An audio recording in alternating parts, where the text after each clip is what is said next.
మార్చి 4, 2025 మంగళవారం ఎగ్రెస్ మనం మదనపల్లి మార్కెట్‌లో టొమాటో స్టాక్ అంటే దిగుమతి అనేది ఎలా వచ్చింది మనం ఈ వీడియోలో మాట్లాడుకుందాం. లేట్ చేయకుండా వీడియో స్టార్ట్ చేసేద్దాం. మొలకల్చర్ మార్కెట్ నిన్న 2 యాక్షన్‌లో అంటే ఏ విధంగా ప్రైస్ వెళ్ళాయి, ఏమి ఎలా అనేది వీడియోలో మాట్లాడుకుందామండి.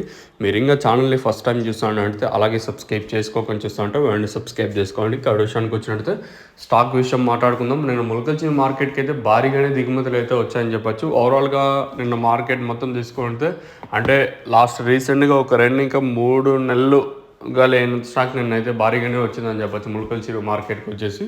సో అదే సినీ మదనపల్లి మార్కెట్లో రిపీట్ కాలేదు, కానీ నేనుతో పోల్చుకుంటే దిగుమతి అయితే పెరిగింది మదనపల్లి మార్కెట్ వచ్చేసి. ఓవరాల్గా మార్కెట్ మొత్తం ఇప్పుడు ఏదైతే మనకి భాగ్యలక్ష్మి మండి ఇంకా స్టార్ట్ అయ్యి మనకి డిఎస్ఎం అంటే దండి సిద్ధమ్మ మండి వరకు తీసుకున్నట్టయితే దిగుమతి అయితే పెరిగింది. వేలంపాట్లు ఎంతవరకు ఉంటాయి, ఏమి ఎలా అనేది చూడాలి. రానున్న రోజుల్లో కూడా దిగుమతి అయితే పెరిగే ఛాన్సే ఉంటుంది, కానీ తగ్గే ఛాన్స్ ఉండదు. ఎందుకంటే దట్టు ఎండలు కూడా భారీ కాస్తున్నాయి కదా, సో ఫాస్ట్గా కాయ కూడా మాగే ఛాన్స్ కూడా ఉంటుంది.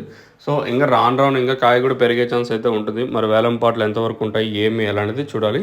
మీరు ఛానల్ని ఫస్ట్ టైం చూసామంటే వెంటనే సబ్స్క్రైబ్ చేసుకోండి. అలాగే మీకు తక్షణ నందకల్లాకి భూవరం కావాల్సింటే కింద నెంబర్లకి అయితే మీరు కాల్ చేయొచ్చు, కావాల్సిన వాళ్ళు మాత్రం. సో కావాల్సింటేనే ఫోన్ చేయండి. ఎస్పెషల్లీ మీ ఫోన్పేలో సమ్ అమౌంట్ ఉంచుకున్న తర్వాతనే మీరు ఫోన్ చేయండి. చాలామంది భవిష్యత్ రేట్లు అయితే అడుగుతున్నారు. దయచేసి మన సబ్స్క్రైబర్స్కి మీకు దయచేసి అడుగుతాను, భవిష్యత్ రేట్లు మాత్రం అడగదండి. మీకు ఏమైనా ఇన్ఫర్మేషన్ ఫర్టిలైజర్కి సంబంధించిన తక్షణ అందుకు అలాగే భూవరం ఇంకా ఇతర ఏమన్నా ప్రోడక్ట్స్ గురించి మీకు తెలియకపోతే మాత్రం కాల్ చేయండి అంతే.